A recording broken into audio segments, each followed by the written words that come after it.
안녕하세요, 여러분. 호스트 스피커입니다. 매일같이 쏟아지는 놀라운 AI 소식들 정말 대단하죠?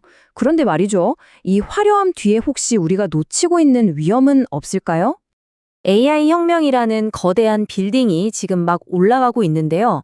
근데 자세히 보니까 그 기초에 보이지 않는 균열이 생기고 있다는 겁니다. 바로 윤리, 법률, 기술, 그리고 보안, 이 네 가지 영역에서 말이죠. 오늘은 이 균열들을 하나하나 짚어보면서 이게 합쳐졌을 때 얼마나 위험할 수 있는지 한번 깊숙이 들여다보겠습니다. 자, 그래서 오늘은 이 네 가지 균열에 대해 하나씩 살펴볼 겁니다. 도덕, 법, 기술, 그리고 보안. 마지막엔 이 모든 조각을 합쳐서 큰 그림을 한번 그려보죠. 자, 첫 번째 균열입니다. 바로 도덕의 문제인데요. AI는 점점 더 똑똑해지는데 과연 책임감도 그만큼 커지고 있을까요? 여기서부터 아주 근본적인 질문이 시작됩니다. AI 윤리 분야의 석학이죠. 웬델 왈라치 교수가 이런 말을 했습니다. 진짜 무서운 건 AI가 너무 똑똑해지는 게 아니라 도덕적 지능이 없는 거라고요. 이게 무슨 말이냐면 AI가 아무리 똑똑해도 그 똑똑함을 어디에 어떻게 써야 할지에 대한 기준이 없다는 거. 바로 이게 핵심이라는 거죠. 바로 여기서 책임 공백이라는 문제가 생깁니다. 자, 생각해보세요. AI 자율주행차가 사고를 냈어요. 그럼 이거 누구 책임이죠? 운전자? 자동차 회사? 아니면 그 AI를 만든 개발자? 다들 서로 난 아닌데 하면서 책임을 미루게 되는 거예요. 결국 아무도 책임지지 않는 이 이상한 상황이 벌어지는 겁니다. 결국 핵심은 이겁니다. 기술은 정말 로켓처럼 쏘아 올리고 있는데 그 뒤에서 책임이라는 안전장치를 만드는 속도는 거북이 걸음이 하는 거죠. 이 속도 차이가 바로 첫 번째 균열의 본질입니다. 자, 이렇게 도덕적으로 책임질 사람을 찾기 어려워지면 문제는 자연스럽게 법정으로 가게 되겠죠. 두 번째 균열, 바로 법의 문제입니다. 이 회색지대에서 지금 어떤 일들이 벌어지고 있는지 한번 보시죠. 이거 정말 영화 같은 일인데요. 바로 같은 날 미국에서 두 명의 판사가 AI 대화 기록을 두고 완전히 180도 다른 판결을 내렸습니다.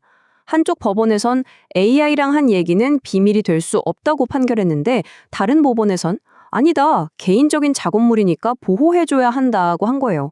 법 전문가들조차 지금 이 문제로 머리를 싸매고 있다는 걸 아주 잘 보여주는 장면이죠. 심지어 이런 일도 있었어요. 한 CEO가 재판에 불리한 챗GPT 대화 기록을 싹 지웠거든요. 그런데 법원이 그걸 복원해버렸습니다. 그리고 그게 결정적인 증거가 됐죠. 와, 우리가 채팅창에서 삭제 버튼 누른다고 서버에서도 진짜로 지워지는 게 아니었다는 거, 이거 좀 충격적이지 않나요? 이런 혼란, 그냥 말로만 끝나는 게 아닙니다. 실제 돈 문제로 이어지고 있어요. 올해 1분기에만요, 변호사들이 AI가 그럴듯하게 지어낸 가짜 판례를 법원에 냈다가 걸려서 낸 벌금이 무려 14만 5천 달러가 넘습니다. 우리 돈으로 거의 2억 원에 가까운 돈이죠. 정말 어마어마하죠. 자, 지금까지는 윤리랑 법 문제를 봤죠. 근데 우리가 완벽할 거라고 믿는 기술 그 자체에도 사실은 균열이 있습니다. 세 번째 균열, 기술의 문제입니다. 이건 세계적인 AI 회사 엔스로픽이 직접 사실 우리 AI 이런 문제 있었습니다 하고 솔직하게 털어놓은 이야기입니다. 엔스로픽의 AI 클로드 성능이 갑자기 나빠졌는데 원인을 파헤쳐 보니까 정말 재밌어요. 첫째, 속도를 좀 높이려고 AI가 생각하는 힘을 살짝 줄였더니 진짜로 멍청해졌고요. 둘째, 버그 때문에 이전에 나눈 대화를 자꾸 까먹는 거예요. 그리고 마지막, 이게 진짜 대박인데 답변 좀 짧게 해라는 명령어 딱 한 줄 넣었더니 글쎄 코딩 실력이 확 줄어들더래요. 보세요. 정말 사소해 보이는 것들이 합쳐지니까 완전히 예상 밖의 결과가 나온 거죠. 이게 바로 AI 시스템이 얼마나 복잡하고 예민한지를 보여주는 완벽한 예시입니다.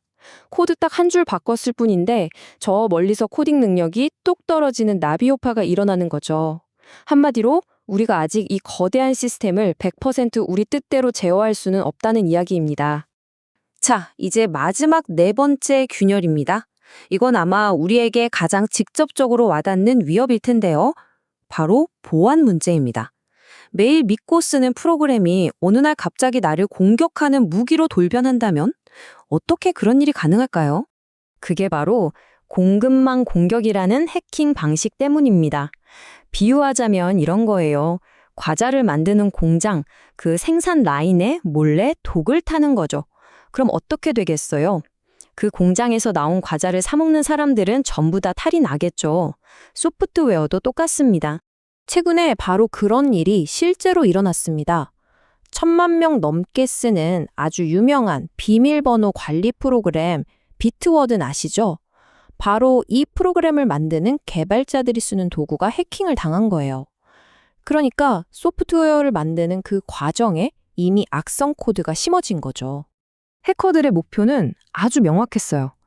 개발자들 컴퓨터에 있는 온갖 종류의 비밀 정보, 클라우드 접속키라던가 개인 암호 같은 걸 싹 다 훔쳐가는 거였죠.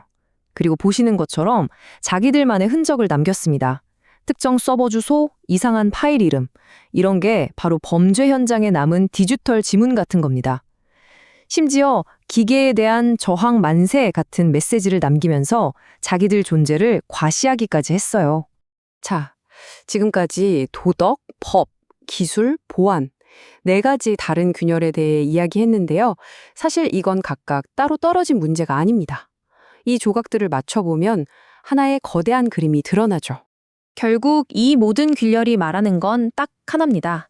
기술 발전 속도는 F1 경주차처럼 달리는데 그걸 관리해야 할 우리의 윤리, 법, 제도 같은 사회적 시스템은 이제 막 걸음마를 떼고 있다는 거죠.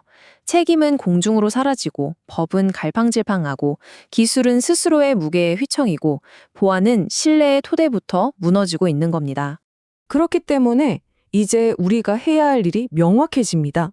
그냥 더 똑똑한 AI 만들어주세요가 아니라 더 책임감 있고 더 투명한 AI를 만들어주세요 라고 목소리를 내야 하는 거죠. 사용자로서 또 이 사회의 시민으로서 말입니다. 자, 오늘 이야기는 이 질문을 여러분께 던지면서 마무리하려고 합니다. 우리는 AI의 능력을 키우기 위해 정말 치열하게 경쟁하고 있는데 과연 그것을 현명하게 관리할 지혜도 같은 속도로 키우고 있을까요? 이 질문에 대해 한 번쯤 깊이 생각해보는 시간이 되셨기를 바랍니다. 지금까지 호스트 스피커였습니다.